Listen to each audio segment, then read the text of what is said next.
possible when people stand up. On the night before his murder, Dr. Martin Luther King Jr. said that he was proud to be alive at the end of the 20th century, when people all over the world were rising up saying, "We want to be free." Today we are rising up and saying that we want to be free from hatred, division, oppression, and war. I admire those who stood up on the national stage, and I've tried to do my part to take that stand too. Thus, in 1991, as a member of the Georgia legislature, when President George Herbert Walker Bush bombed Baghdad, I asked the Speaker of the Georgia House if I could speak on a point of personal privilege to explain my opposition to Operation Desert Storm. My colleagues stood up and walked out on me during my remarks. And then, when I decided to run for the United States Congress, I knew that the foundation of all U.S. policy, whether domestic or foreign, had to be respect for human rights. So when the marginalized and dispossessed of the world came to me, I did my best to help them. There was no room, in my view, for policies promoting nuclear weapons, NATO expansion, or discrimination against any person, group, or country. I voted against every Pentagon budget that came before the Congress. I introduced legislation to stop the transfer of U.S. weapons to regimes that did not respect human rights and to eliminate the use of depleted uranium. I spoke out against President Clinton's sanctions against Iraq and President George W. Bush's war against the occupation of Iraq.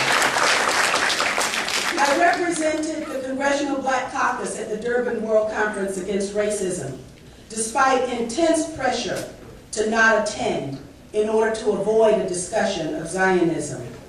I worked with a team of internationally respected lawyers to prosecute Sharon and Barack for war crimes or incitement of genocide in Gujarat, India.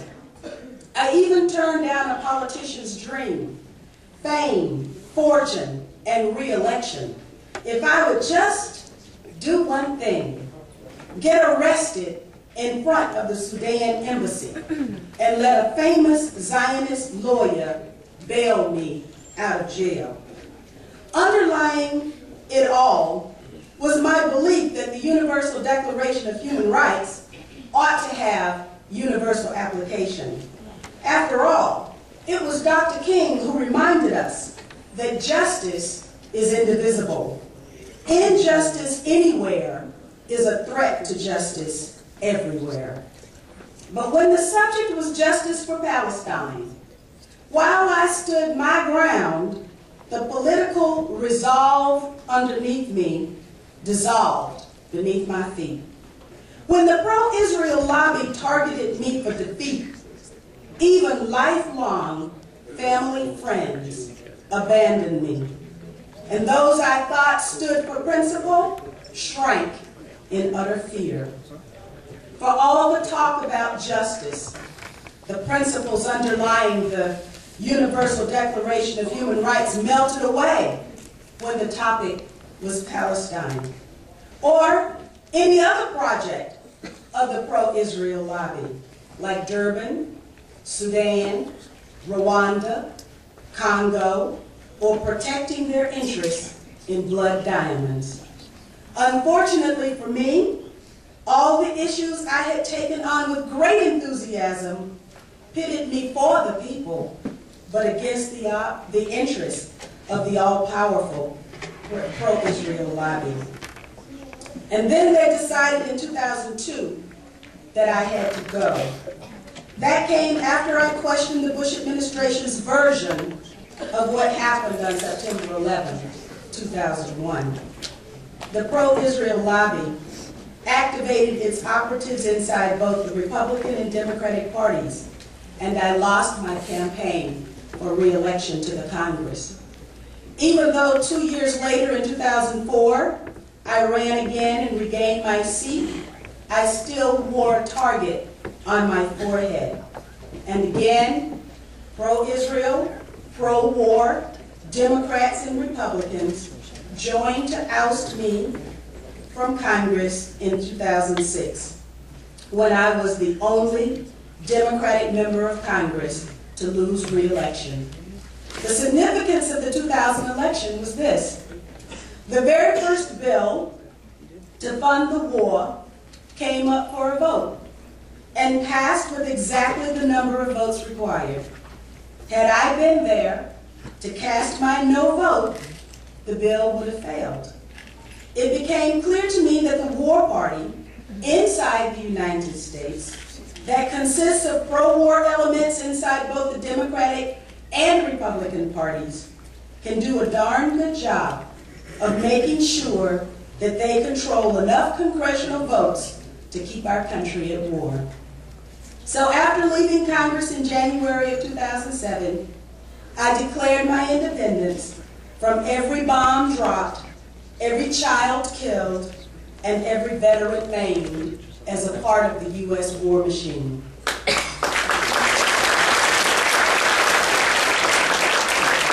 In 2008, the Green Party, the largest of the small parties in the United States, nominated me to lead their ticket, and I ran for president.